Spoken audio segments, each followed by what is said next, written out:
जब हमें क्या टेंशन है, हम तो हिंदू हैं, पुनर्जन्म में भरोसा करते हैं, इस अटेम्प्ट में नहीं तो अगले जन्म में।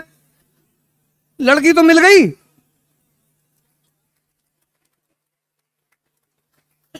ऊर्जा है, इसीलिए इस देश में शिवलिंग को मंदिर में बनाया गया। उसके ऊपर कोबरा साहब, विज्ञान भैरव तंत्र एक किताब है, कभी तुम्हें मौका लगे जरूर पढ़ना। Conversion of energy.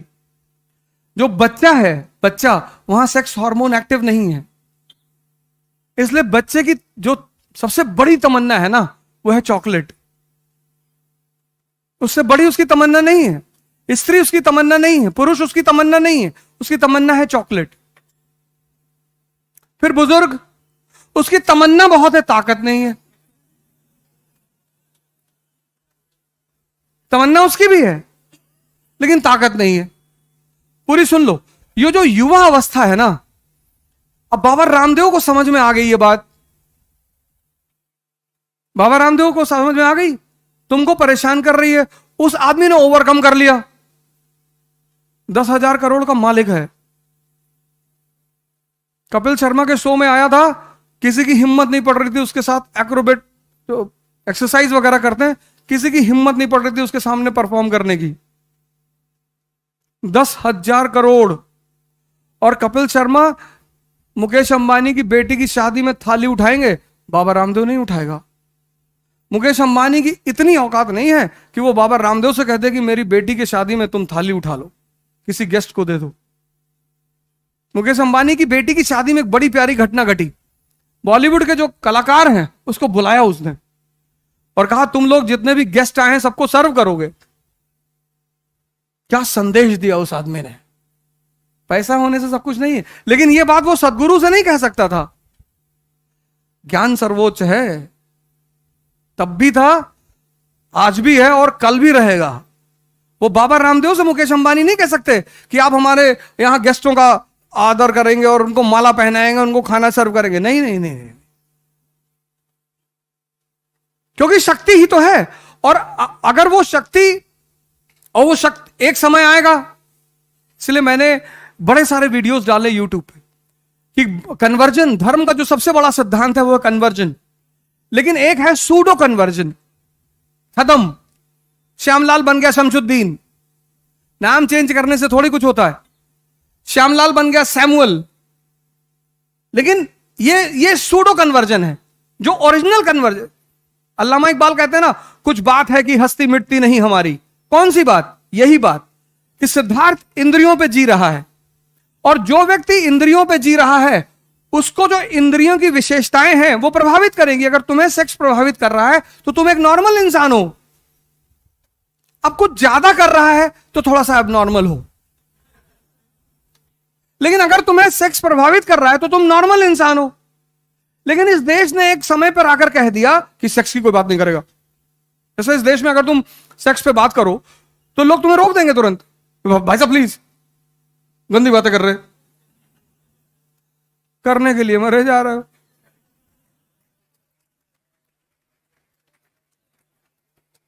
बात तो कर लो। तो वो आचार्य रजनीश ने जब पहली बार वो प्रवचन दिया जिसपे वो किताब बनी संभोग से समाधि, और अब बड़ा बवाल हुआ इस देश में, भ्रष्ट आदमी है ये। यही एकमात्र देश है दुनिया का जहां दीवालों पे हर जगह लिखा हुआ है निराश पुरुष मिले। तुम इंद्रियों पे हो, तुम इंद्रियों से गवर्न हो रहे हो। अगर तुम सदगुरु जैसे किसी गुरु के पास, किसी, मैं ये नहीं कह रहा सदगुरु के पास, तुम्हारी चॉइस, तुम्हारी चॉइस, तुम्हारी पूरी तुम्हारी चॉइस, किसी ऐसे आदमी को तुम पकड़ो जो तुम्हें साधना करना सिखा दे। ध्यान,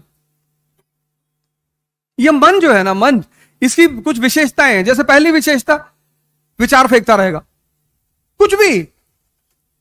तुम्हें दो चीजें कभी नहीं पता चलती, एक, विचार आ कहां से रहे हैं। तुम 40 घंटा आंख खोल करके बैठ सकते हो, लेकिन तुम 4 मिनट आंख बंद करके नहीं बैठ सकते। उसकी सबसे बड़ी वजह यह है कि विचार कहां से आ रहे हैं ये नहीं पता। अगर ये पता चल जाए कहां से आ रहे हैं तो हम उन्हें तुरंत पकड़ ले। और दूसरी, कब कौन सा विचार आएगा। मैं क्लास ले रहा था तो एक लड़का उठा और क्लास के बाहर चला गया। अक्सर जाते ही लोग, फिर आया बैठा, फिर 5-10 मिनट बाद फिर चला गया। तो हम सोचते कि थोड़ा ऑक्सीजन लेने गया होगा, खींचने उछने गया होगा, पता नहीं क्या पढ़ा रहा है, समझ में नहीं आ रहा। जब वो 5वीं बार उठ के जाने लगा तो मैंने उसको रोका। मैं कहा सर बेचैनी हो रही है। हमने क्यों? कहा सर मुझे ऐसा लग रहा है कि भूकंप आ रहा है। अबे मैंने कहा जब लग रहा है तो हमें भी बता। मतलब तुम इतने दुष्ट आदमी हो कि तुमको लग रहा भूकंप आ रहा है, तुम सोच रहे हो कि बढ़िया गिर जाएगा ईट तो हम निकल ले। और बेसमेंट की क्लास, बेसमेंट की एक दरवाजा। हमने कैसे लग रहा है? कहा सर विचार आ रहा है। हमने कहा हाँ बैठो, मरोगे नहीं, बैठो। जब राम अपने पिताजी को नहीं बचा पाए, भगवान कहते भगवान सब करता है, अपने पिताजी को नहीं बचा पाए, राजा दशरथ को। कुछ नियम है वो शाश्वत है, इटर्नल। तुम्हें इसके लिए साधना करनी पड़ेगी। तुम सबको, यहां जितने युवा बैठे हैं, यही तो भगत सिंह की यूएसपी है। हम में और उस व्यक्ति में क्या फर्क है?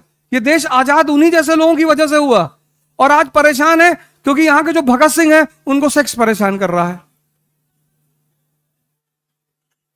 तुम ही तो हो भगत सिंह, जिसकी मां ने तुमसे पूछा कि बेटा शादी कर लो, तुमने कहा हम नहीं करेंगे, हमारी मां गुलाम है, हम शादी। तुम ही ने तो कहा था, तुम ही तो युवा थे, और कौन था? तुम ही तो थे। फिर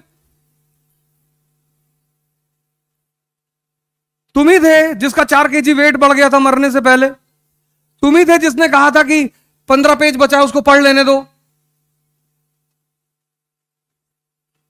और आज तुम कह रहे हो कि सेक्स परेशान कर रहा है। इसलिए ये देश परेशान हो रहा है क्योंकि यहां का युवा वो भटक गया, उसको रास्ता नहीं मिल पा रहा है। उस क्यों भटका? उसने जीवनियां पढ़नी छोड़ दी, उसने ऑटोबायोग्राफियां पढ़नी छोड़ दी। एक मेरे मित्र हैं, उनके भाई भतीजे राजेंद्र नगर में रहते थे, अब तो वापस घर चले गए। तो उन्होंने मुझसे कहा कि अवध यार जरा उसको पैसा दे दो कुछ। हम पैसा लगा नहीं पाए, कुछ दे दो। तो हम उनके कमरे पे गए पैसा देने के लिए। तो वो कुछ हल्दी और शहद वहद लगाया हुआ था चेहरे पे। तो हमने पूछा कि ये क्या है? कहा भैया चाचा वो हल्दी लगाए हैं, शहद लगाए हैं ना। क्यों?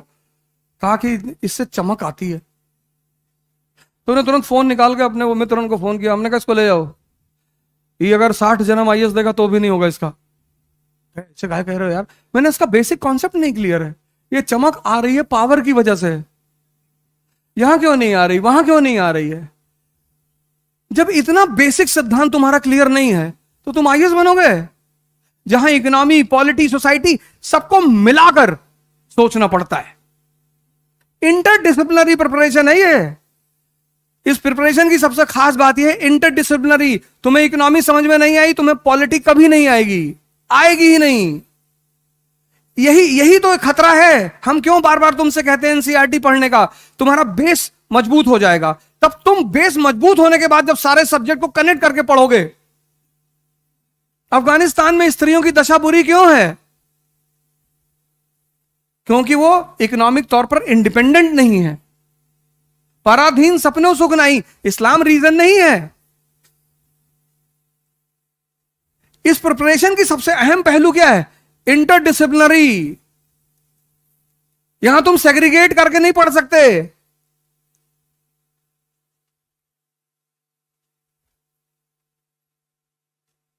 और आज तुम ये बात कह रहे हो। तो मैंने कहा मैं पहले तो तुमको पैसा नहीं दूंगा। मैंने अपने मित्र से कहा मैं इनको पैसा नहीं दूंगा और ये आईएएस कभी नहीं बनेगा। शंकर जी कौन सा फेस पैक लगाए हुए? ताकत है, ताकत। स्त्री लक्ष्मी की तरह है, वो विष्णु का ही वर्ण करेगी।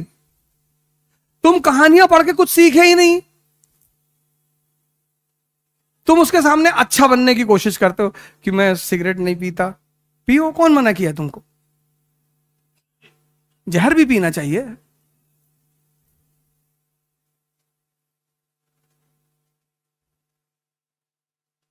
समुद्र मंथन से लक्ष्मी जी निकली, देवताओं और असुरों में झगड़ा हो गया, हम शादी करेंगे, हम शादी करेंगे। उन्होंने कहा लाइन से लगा बैठ जाओ, मैं डिसाइड करूंगी। स्त्री हमेशा डिसाइड करेगी। फिर जब दोनों लोग लाइन से डिसिप्लिन में बैठ गए, वो समझ गई पागल हैं।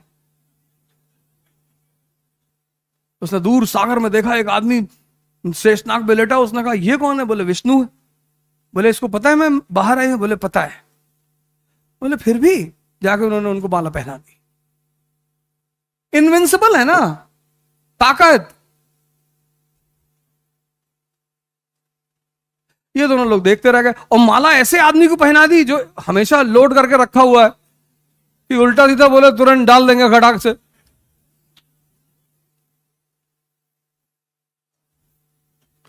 तो तुम सेक्स से इसलिए परेशान हो क्योंकि तुम्हारा मन बहुत कमजोर है।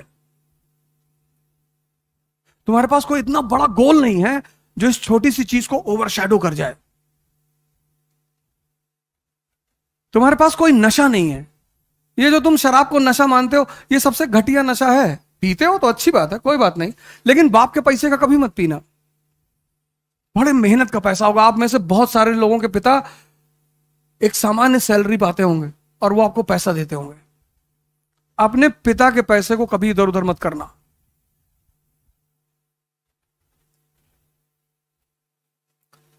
हम भी तो मिडिल क्लास से है ना। हमारे पिताजी पोस्ट ऑफिस में थे।